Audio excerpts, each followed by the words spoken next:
Hi everybody, I'm Bree the Plant Lady, checking in with part 3 of my early September weekly garden tour.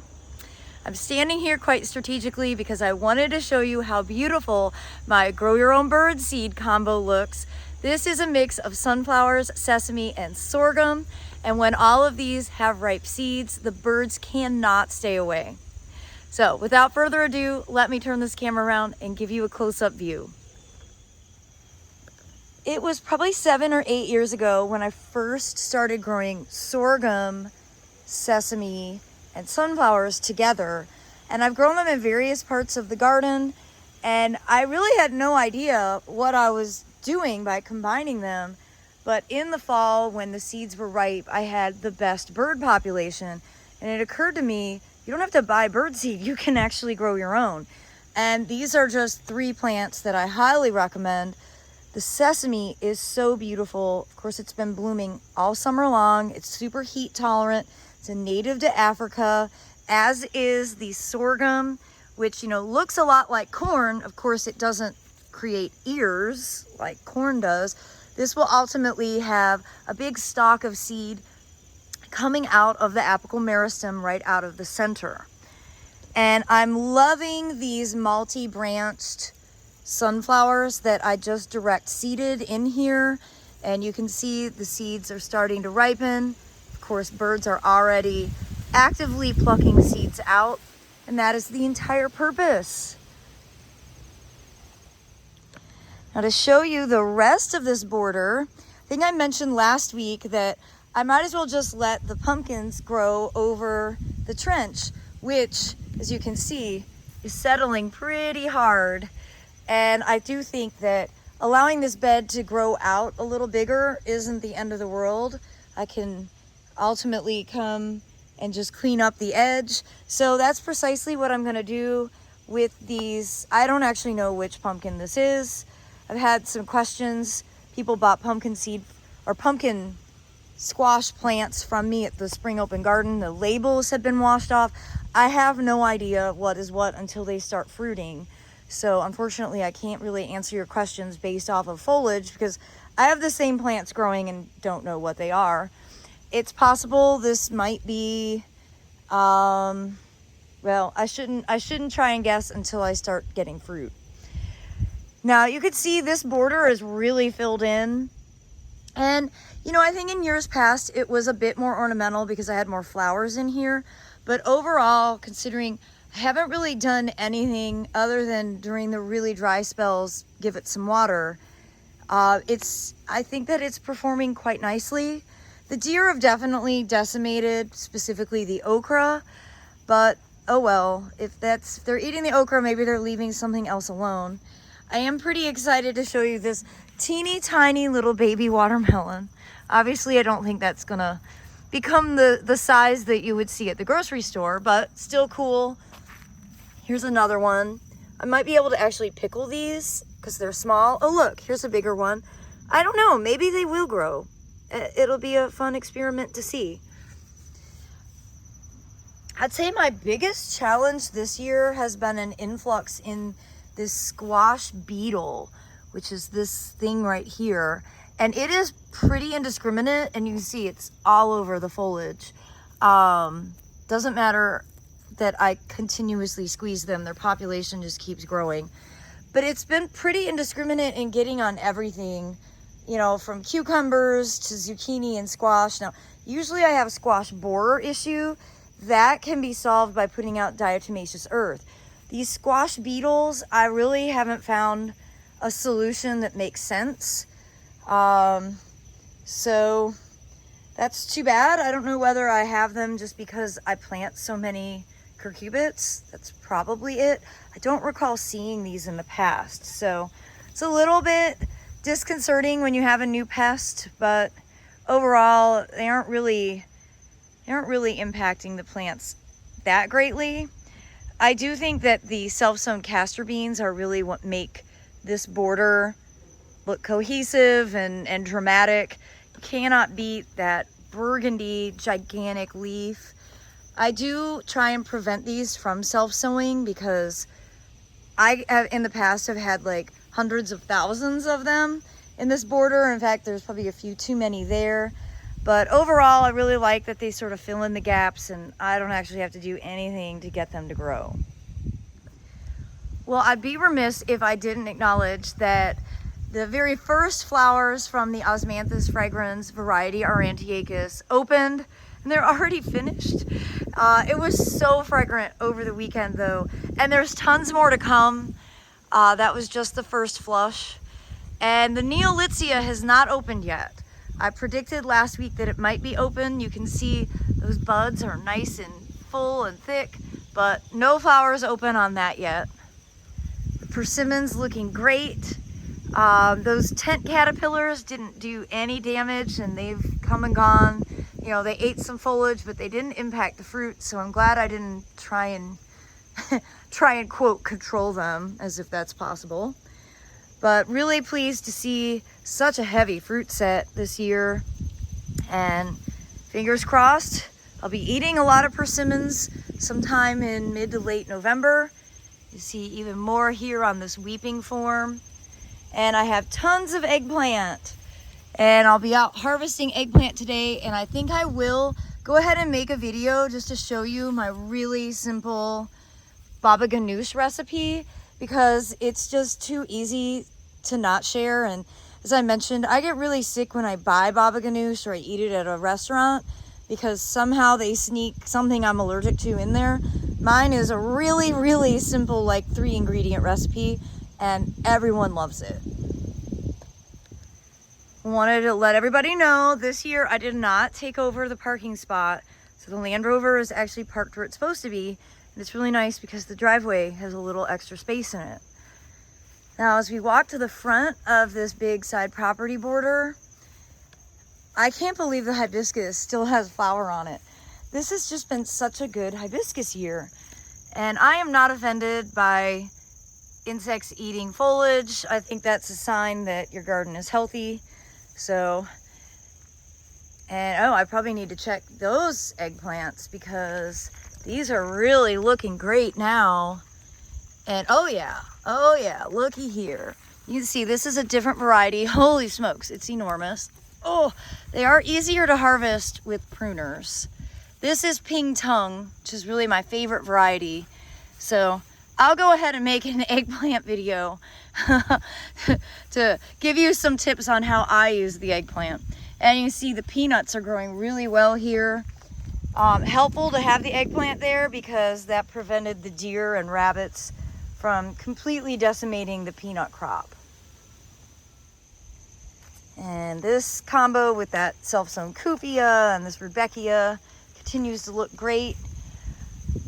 You know, I was hoping that this stand was going to be in bloom for the open garden, and it's not. And I think I'm actually going to do some renovations on this bed this week because we're having such great weather. Put in some cool season vegetables and kind of just reinvent this space so that it looks extra good for the fall open garden. So I don't think that it's in its peak right now. And you know, I can see that a lot of the sesame that's in here is sort of floppy and broken, and I can just do some really simple cleanups in here and it'll make a big difference. And this is the time of year where you can definitely start to do things like that, recognizing that we're in a seasonal change out. So you can plant things, you know, like mustards and broccoli and cauliflower. It's still a little early, so you're gonna have some maintenance to do on that. If we get hot again, that can be a problem. But I'm really pleased to see I've got peppers coming on these plants, even though they're in quite a bit of shade. They are producing, which is fantastic.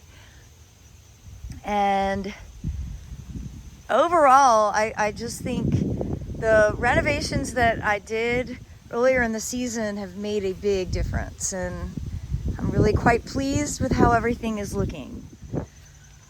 Yesterday, I went ahead and tore out all that self-sown gourd that was covering here, and this gives me a great opportunity to be able to do some early seed sowing. So I will be posting a video of what I do with this tiny space. Remember, if you have open space, the longer it sits open, the more non-desirable plants will be able to establish. So you're always better to just clear an area and replant as quickly as possible to prevent weed establishment. And just to give you a backside view of that bed with the grow your own birdseed mix, I am over the moon happy with how this is filled in. You know, this was totally a blank space when I started, and the goal always is ground plane coverage, and I have definitely achieved that here. Well, we made some good progress on gravel, and I actually have the concrete guy coming out to give me a quote for pouring some more concrete, and I think I'm actually going to have him bring the rest of the gravel to go all the way down the line, and the larger rock to be able to line the edges to really help with you know, massive water control. Also need to go ahead and get all of this section, my work area, graveled to prevent, you know, obviously common Bermuda from totally taking over. And walking into the woodland, I haven't really even been in the woodland. Every time I walk back here, I disturb the deer family, who are actively eating as much as they possibly can. And we did have a good 2.5-inch rain a couple of days ago, which was much needed. So everything's looking pretty good. I've definitely lost some plants due to the drought and due to deer browsing. Clethra isn't doing well. That's this dead bunch of sticks right here. That's definitely dead. This is a native azalea. So again, the deer really like to eat these deciduous azaleas. So they're probably not the most sustainable choice. And of course I planted like 1 million back here. I really like this Carex. And I think that's Flocka. I don't think that's actually native, but it's interesting to see what's doing well. And I think I'm not gonna be too vigilant about where a plant is from. It's more of what plants are gonna tolerate the reality of this condition. It's dry, it's dark, but then it's extremely wet, and it's deer infested. And really, those parameters mean a lot. I mean, again, you can see deciduous azaleas, that is certainly dead. There is not a vibrant core. You know, and this one is alive, but you can see it's eaten so badly that these just probably aren't, they aren't gonna make all my dreams come true because, well, that's the reality of this condition. I'm sure I've said this before, but I don't really like gardening back here. It doesn't motivate me. This isn't the plant palette that I get excited by. And I think that's also good to acknowledge, to understand your own desires. And so I'm probably will be more excited in the wintertime. I mean, realistically, but I'm certainly not going to increase more planting space, especially since the city rezoned it and it's now going to have like a school behind us. I don't want to see the traffic. I don't want to hear the traffic. So it's better to just leave it, quote, natural, even though a lot of this woodland are exotic invasives that birds have deposited. I'm a full sun gardener. I can't help it. I just can't get excited by the woodland. And again, it's a fair acknowledgement. Say the one plant that, well, there's more than one plant, but the plant that probably brings me the most joy for a shady condition are camellias. And I wanted to show that my Camellia sasanqua contorta is the first one to bloom this year. It usually is. And, you know, it's just a really great, simple, single pink.